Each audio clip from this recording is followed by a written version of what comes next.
Woo-wee! Elon Musk is a man. Breasts. Elon Musk is a man who owns Twitter now. Elon Musk is a man who owns Twitter. Subscribe to my secondary YouTube channel, RTU Streams, where I live stream, and subscribe to my Twitch channel, RTU Streams, where I live stream. Link below in the description. And Elon Musk is a man who owns Twitter. Skip it up and that up! Hey everybody, your favorite man with an ass is now on Cameo. You could get your own personalized video message sent directly from me to you. Link to my Cameo below in the description. I look forward to seeing you there. Hey everybody, you remember that Elon Musk, the guy who said he was going to buy Twitter, then he said there was too many bots and wasn't going to buy Twitter, and because he wasn't going to buy Twitter and bailed out at the last minute, Twitter was going to sue him. You know all that, the whole little crazy little story we had going on there? Yeah, well guess what? Elon Musk actually owns Twitter now, like it's his. He bought it.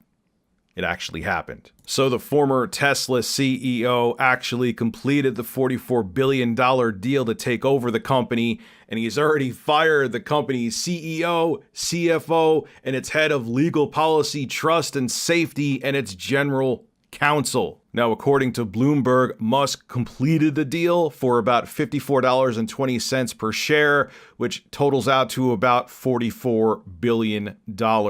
And a slew of people got fired. The CEO, or former CEO of Twitter, Parag Agrawal, was fired. He took the position after co-founder of Twitter, Jack Dorsey, resigned. Keep in mind, Agrawal has been part of Twitter for over a decade, and he was previously the chief technology officer. Now, Agrawal and Musk have had a bunch of friction before this, so if Musk bought Twitter, it was kind of obvious that Agrawal was going to go. This is what Musk had to say about current management over at Twitter before he owned the company. He didn't have confidence in the management, and he tweeted back to Agrawal, because this is what grown adults who are about to buy a company for $44 billion do. He defended the company's user metrics by tweeting back a poop emoji. Musk tweeted this to Agrawal. Now, Agrawal said this to Musk on Twitter back on April 9th. "You are free to tweet Twitter is dying or anything else about Twitter, but it's my responsibility to tell you that it's not helping me make Twitter better in the current context." Musk fired back at him by saying, "What did you get done this week? I'm not joining the board. This is a waste of time." He also called out the former CEO for going on a vacation to Hawaii while the negotiations for Twitter were going on. Now, Musk's friend and investor Jason Calacanis said at the time, "Shouldn't Agrawal be in the war room right now?" And Musk replied back to his buddy, "Does doing occasional Zoom calls while drinking fruity cocktails at the Four Seasons count?" Now, don't worry, I wouldn't shed a tear for former CEO of Twitter Agrawal, because he's walking away with 100% of his unvested equity awards, meaning he'll leave with about $42 million in his pocket. He'll be just fine. Now, Vijay Gadde, who is Twitter's head of legal policy and trust, was also canned. She was in charge of enforcing and creating the rules for the platform, and it looks like some of those plans may be up for some revision. Hopefully they actually get someone who gives a crap about enforcing the rules besides just enforcing them for celebrities who get attacked. Like, that's all Twitter has done. That's why everyone's like, "Oh my God, Twitter's going to become the Wild West." It already was the Wild West. It already was. Yeah, I've had people literally physically threaten me and others. I've reported it to Twitter. They've even said, "Yes, this is a violation," and they did nothing about the account. They didn't freeze it for a week. They did nothing. The only time Twitter cared when it was a celebrity and it made them look bad. So don't make it like Twitter was this overzealous banning machine when they did nothing unless it was a celebrity that gave them bad PR. I saw it with my own eyes and still see it to this day. Also, fun fact, Vijay Gadde, or however you say her name, I even looked it up and I still can't pronounce it. She was on Joe Rogan with Tim Pool. It was a bizarre episode, one of the last ones I watched back in the day with Joe Rogan, and what a mixture of people on there talking about Twitter's policies. But anyway, if you want to go check that out, you could see her train of thought on Twitter's policies and safety and what she felt was right and wrong. Now, Elon Musk says he's going to make it a less restrictive platform for free speech. Now, Chief Financial Officer Ned Segal has also been let go. He has been part of Twitter since 2017.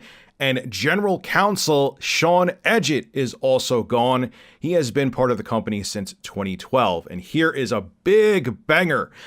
Musk is reportedly planning on cutting 5,500 jobs, or 75% of Twitter's workforce. Now, Elon Musk has also said that he plans on making Twitter a less restrictive platform for free speech, and that he thinks that it's essential to a functioning democracy for everyone to have a voice, essentially, is what he's saying. Now, I know people like Gina Carano are already back on Twitter. A lot of people are expecting Donald Trump to come back on Twitter and Alex Jones. I don't know about Trump because Elon Musk and Trump hate each other. And they're both petty billionaires. You don't believe me? There was a rally that Trump was at just this year where he was mocking Elon and his Twitter deal. Take a look. Elon is not going to buy Twitter. Where did you hear that before? From me. From a fake account. She says fake. A lot of them. Nah, he's got himself a mess. You know, he said the other day, oh, I've never voted for a Republican. I said, I didn't know that. He told me he voted for me.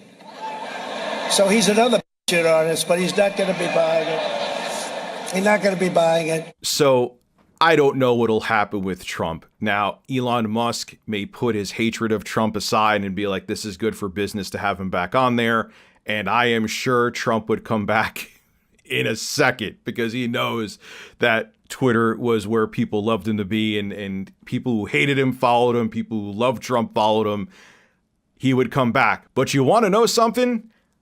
I kind of hope that Trump comes back. I kind of hope that Alex Jones comes back. You know why? Because I love seeing the stupid crap they used to post on Twitter. It was fun, and it was fun to call out. And here's the reality of it. When you deplatform people, all you're doing is making them a martyr. And all you're doing is fortifying their base. I mean, look at Trump. He hasn't been on Twitter since how long now? Has it affected him? Is he not still going to rallies?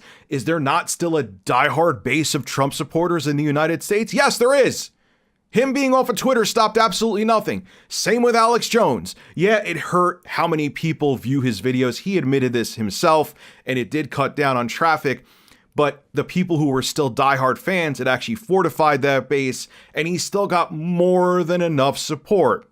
Now, with all the lawsuits, I don't really know how much Alex Jones is going to have left in his pocket, but getting him off Twitter did absolutely nothing. When people are deplatformed, if anything, it makes their voices louder. You know, I mean, I'm not saying there shouldn't be rules in the platform and every platform should be the Wild West, but every time I see someone permanently banned, there's exceptions, but 9 times out of 10, it actually makes their message louder.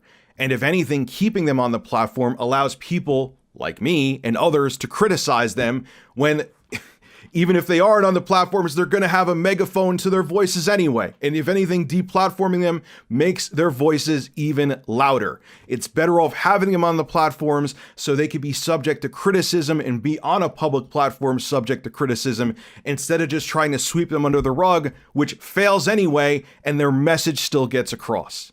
So I see a whole bunch of people crying, saying they're leaving Twitter. I'm not leaving Twitter. I like being on Twitter. You should follow me on Twitter. I shitpost on there on a regular basis, and I plan on continuing to shitpost in the future. This is Rich of Review Tech USA signing out. Have a good one. Everyone calm down.